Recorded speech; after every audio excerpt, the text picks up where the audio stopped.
La Nuit des Églises, c'est un événement qui a 12 ans, un événement qui entre dans la grande phase de l'adolescence maintenant avec la 11e édition qui se profile fin juin, début juillet 2022,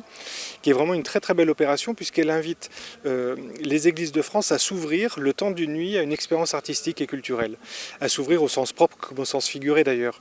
parce qu'il s'agit vraiment d'ouvrir les portes de l'église, d'éclairer l'église de nuit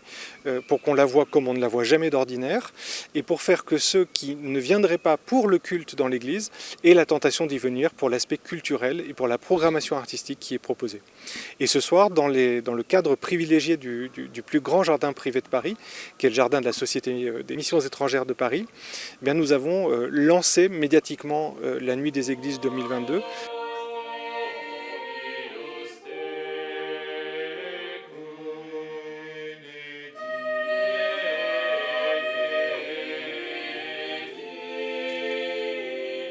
Le but, c'était vraiment de relayer cet événement auprès du plus grand nombre, et puis c'était aussi de pouvoir vivre une sorte de mini Nuit des Églises. Alors la nuit n'est pas encore tombée sur Paris, mais c'était quand même pour commencer à faire cette expérience-là ce soir, et puis proposer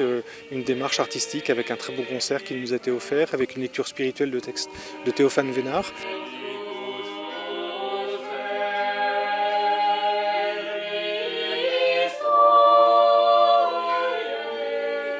Alors les nouveautés, elles sont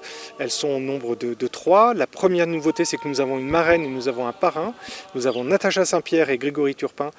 qui nous font la gentillesse, l'amitié, la confiance de sponsoriser, de soutenir, comme dirait Saint Paul, de soutenir l'événement La Nuit des Églises. Ça, c'est une belle nouveauté pour nous. La deuxième nouveauté que nous avons, c'est que nous nous ouvrons et nous élargissons un petit peu les frontières de la France, puisque La Nuit des Églises sera organisée pour la première fois cette année en Espagne et également dans les églises nationales françaises à l'étranger.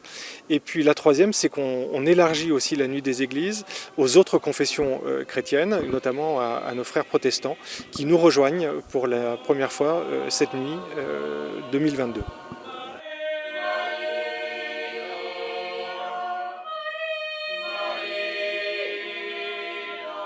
Le plus simple, c'est de se rendre sur nuitdeséglises.fr et de découvrir la boîte à outils qu'on a élaborée et qui permet d'avoir à peu près 80, 90, voire parfois même une centaine d'idées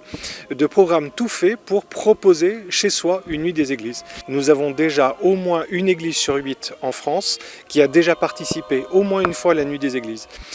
Et donc notre espoir, c'est assez vite, alors peut-être pas cette année, mais d'ici 2 ou 3 ans, c'est de faire qu'une église sur 2 en France ait participé à la Nuit des Églises et oser l'expérience d'ouvrir les portes de son église, au sens propre comme au sens figuré, à une expérience artistique le temps d'une nuit.